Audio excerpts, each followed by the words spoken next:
नमस्कार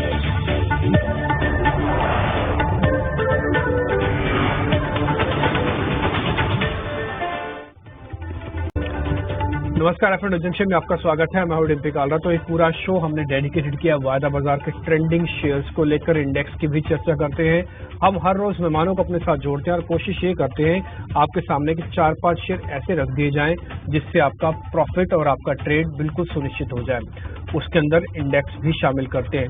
पूरे एनालिस्ट को पूरी फ्रीडम होती है कि वो किसी भी शेयर को गिरा सकता है, रिप्लेस कर सकता है, और हमारे बताए हुए शेयर जो हमने कुछ ढूंढे हैं उसमें वो ट्रेड अगर मिलता है तो वो आपको स्टॉप लॉस टारगेट बता देगा।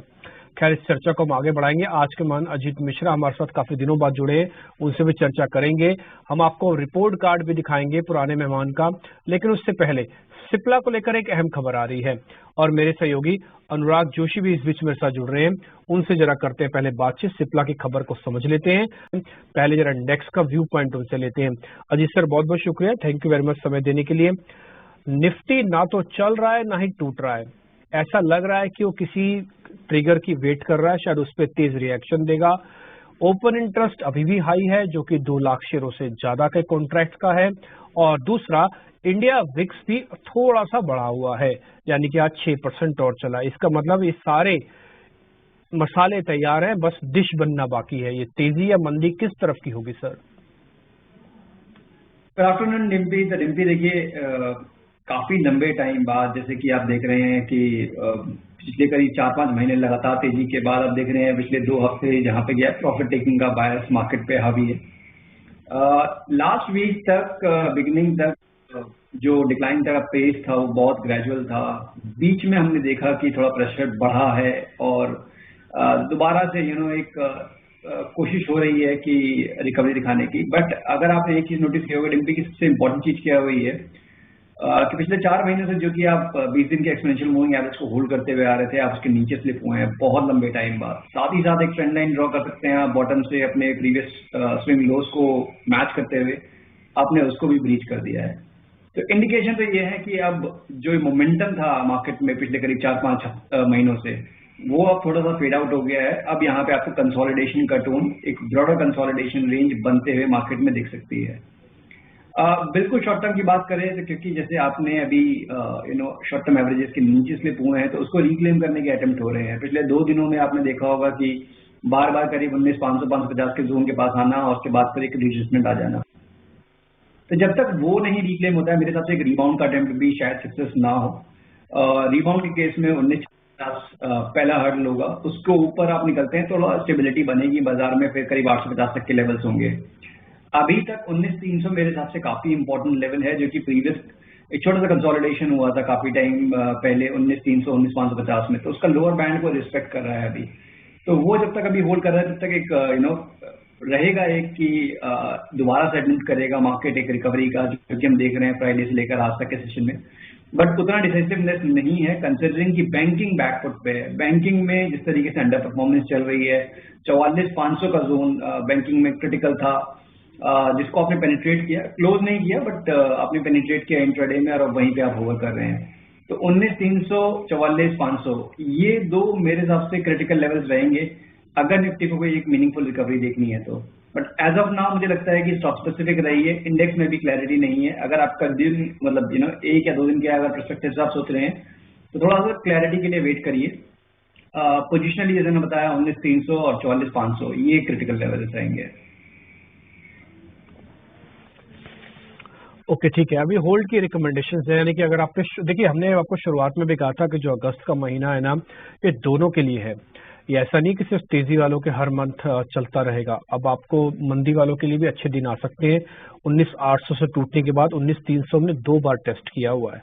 मैं एक चार्ट आपको दिखाता हूँ, हमने आर्ली बेसिस पे ड्रॉ किया है, यानी कि हर 1 घंटे की एक कैंडल है, उसमें काफी हद तक आपको बहुत शॉर्ट टर्म के लिए पता लग जाएगा। एग्जाम्पल के लिए 3 से 4 दिन के लिए आपको आइडिया लग जाएगा कि हम कहाँ जा रहे हैं। सर के लेवल्स को भी याद रखिएगा जो भी आपकी स्क्रीन पर लिखे हुए हैं, 850 और 300, है ना। और मैं इसका भी मतलब भी आपको बताऊंगा। आप ये चार्ट अपनी स्क्रीन पर देख पा रहे हैं, हमने एक 200 दिनों की एवरेज ड्रॉ की हुई है। बिल्कुल क्लीन चार्ट है, कुछ हमने और नहीं डाला, सिर्फ एक 200 दिनों की एवरेज डाली हुई है। ये एवरेज पहली बार जब ब्रेक हुई थी तो अप्रैल मंथ में हुई थी, यहाँ पे हमने मार्क किया हुआ है। उसके बाद कभी भी हम इस लाइन के नीचे नहीं गए। मैं 23 की बात बोल रहा हूँ, अप्रैल मंथ की, यानी कि तीसरे महीने की, चौथे महीने की। अभी हम 8वें महीने में, तो 4 महीने तक हम नॉन स्टॉप चले। पहली बार ऐसा मौका आया कि हमने इस बार 200 दिनों के एवरेज को ब्रेक किया। अभी स्ट्रगल चल रहा है इस एवरेज पे, ऊपर से डाउनवर्ड स्लोपिंग है, यानी कि जब तक ब्रेकआउट नहीं होता आपको बड़े लेवल्स नहीं मिलेंगे। ये लेवल्स कौन से हैं? ये लेवल्स करीब 650 के लेवल है। अब आप इसको नोटिस कीजिएगा, 650 पे खड़े होने पर, करीब 600 पे खड़े होने पर 300 पॉइंट आपको नीचे का स्टॉप लॉस है, 19,300, जो इस बॉक्स का भी लोअर एंड है। और अगर हम चले गए तो वापस हाइयर एंड पे चले जाएंगे, जो कि करीब 20,000 के आसपास बनते हैं, यानी कि 300 पॉइंट और आपको मिलेंगे। तो आप वही 300-400 पॉइंट की गेम खेल सकते हैं, बट कहीं ब्रेकडाउन या ब्रेकआउट होना जरूरी है। रही बात, सर ने भी बैंक निफ्टी के बारे में बोली थी, मैं 1 मिनट के बस निफ्टी बैंक को आपके सामने और चार्ट के ही जरिए ले आऊंगा, ताकि आपको थोड़ा और क्लियर हो जाएगा कि हम क्यों निफ्टी बैंक के बारे में भी जिक्र कर रहे हैं। और सर ने भी आपको बताया क्योंकि यहाँ से पावर नहीं आ रही है। 1 मिनट के लिए जरा निफ्टी बैंक को लेके आइए। फिर से हमने वही चार्ट को ड्रॉ किया, बहुत ही सिंपल है, इसमें सिर्फ 200 दिनों की एवरेज डाली हुई है और कुछ भी नहीं। आप देख रहे होंगे ये भी अप्रैल के अंदर ब्रेकआउट हुआ था, उसके बाद पहली बार ऐसा मौका फिर से आ रहा है, ये नीचे है। अभी आपने नोटिस किया होगा निफ्टी के चार्ट का, वो इस लाइन के बार बार ऊपर पहुंच रहा है, बट बैंक निफ्टी एक बार भी, जब से इस लाइन को ब्रेक किया है, एक बार भी ऊपर नहीं आया। इसलिए बैंक निफ्टी ज्यादा प्रेशर बनाने की कोशिश कर रहा है। इसलिए बैंक निफ्टी जब तक इस लाइन के ऊपर नहीं जाता, यानी कि 45,000, 45,200, 300 की रेंज को पार करता नहीं डिसाइसिवली क्लोजिंग बेसिस पर 2-4 दिन, तब तक बाजार चलेगा नहीं, मुश्किल रहेगी। इंडाइसेस को लेकर क्लियर हो गया आपके सामने। अब हम जरा स्टॉक्स की तरफ आगे बढ़ेंगे, तो पहले ताजा खरीदारी वाले शेयर्स आपकी स्क्रीन पर आएंगे।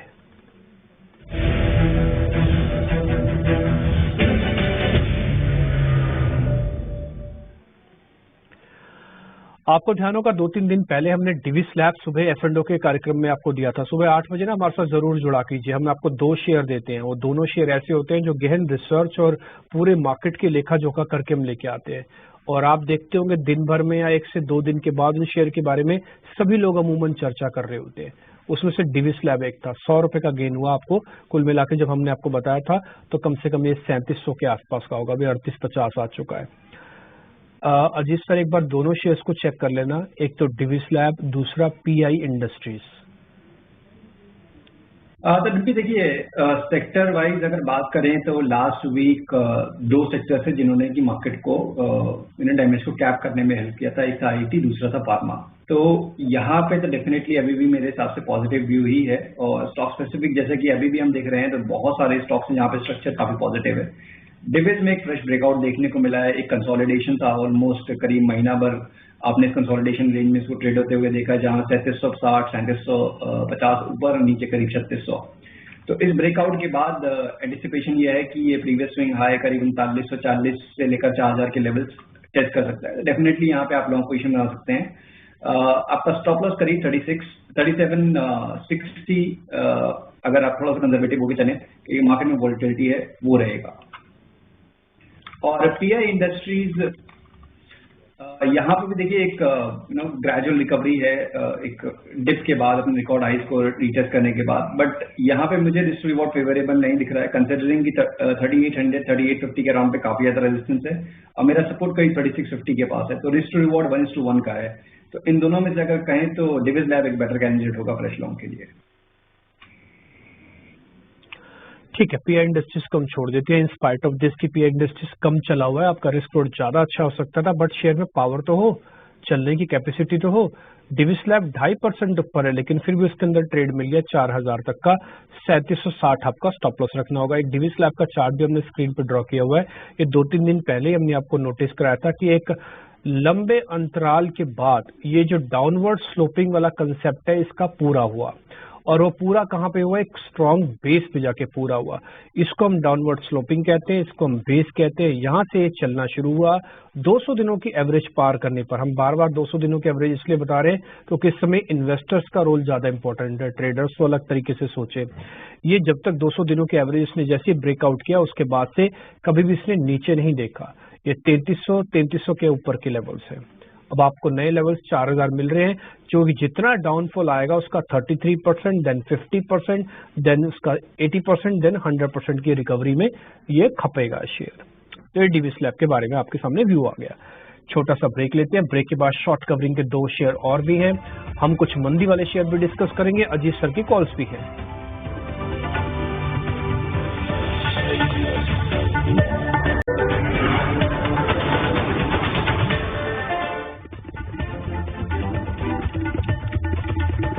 अभी M&M की मैनेजमेंट भी हमारे साथ जुड़ जाएगी, ठीक उससे पहले एक काम करते हैं, अजीत सर से पहले फटाफट से ट्रेडिंग कॉल ले लेते हैं ताकि वो मिस ना हो, ज्यादा जरूरी है। अजीत सर आपकी ट्रेडिंग कॉल्स।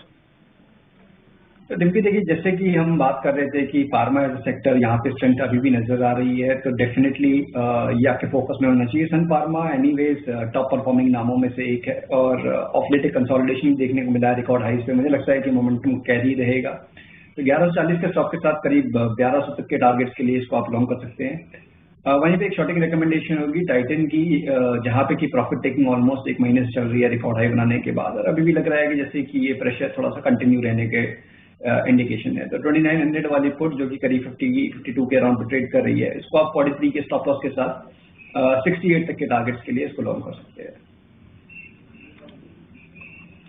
ओके ठीक है, एक पुट आपको मिल गई है, टाइटन को थोड़ा वीक समझिए आप, और दूसरा पुट आपको बाय करना है, लेवल्स अच्छे से नोट कर लें, स्ट्राइक प्राइस भी अच्छे से नोट कर लें, और दूसरा सर की रिकमेंडेशन में सन फार्मा है। सर 2 शेयर ना मंदी के रख दे तो आपके सामने तक चेक एंड बैलेंस हो जाए। 2 हमने तेजी के पूछ लिए थे, 2 मंदी के भी हैं, बालकृष्ण इंडस्ट्रीज और दूसरा नवीन फ्लोरो है, कहीं पे कोई ट्रेड है तो बता दीजिए। देखिए, बालकृष्ण इंडस्ट्रीज डिम्पी एक नॉर्मल प्रॉफिट टेकिंग है। 2600 अपने रिकॉर्ड हाइस को रिटेस्ट करने के बाद एक डिक्लाइन देखने को मिल रहा है। मेरे हिसाब से 2350 के लेवल्स डेफिनेटली पॉसिबल हैं, बट यहाँ पे मैं बाइंग के लिए देखूंगा instead of going short. Naveen fluorine यहाँ पे भी मुझे लगता है कि रेंज बाउंड ही रहेगा डिम्पी, बिकॉज 4650 से लेकर 4200 की ये बैंड को इसने पकड़ा हुआ है। ऑफ लेट काफी शार्प मूव देखने को मिला था, 4200 से 4600 आप 1 या 2 दिन के अंदर ही दिखा दिए थे। अब दोबारा से एक रिट्रेसमेंट हो रहा है, तो मुझे लगता है कि यहाँ पे भी आपको स्ट्रगल ही नजर आएगा। 4300 एक सपोर्ट एरिया है, उसके नीचे अगर जाएंगे तब शायद शॉर्टिंग अपॉर्चुनिटी बनेगी, उससे पहले नहीं। ठीक है अजीत सर, बहुत शुक्रिया, थैंक यू वेरी मच। आज ट्रेड हम थोड़ा कम लेके जा रहे हैं क्योंकि मार्केट अभी भी चर्न ही कर रहा है, एक रेंज के अंदर है, उस रेंज के अंदर जो स्पेसिफिक स्टॉक्स के बारे में चर्चा हुई है सिर्फ आप उसी पे ध्यान रखिएगा। टाइटन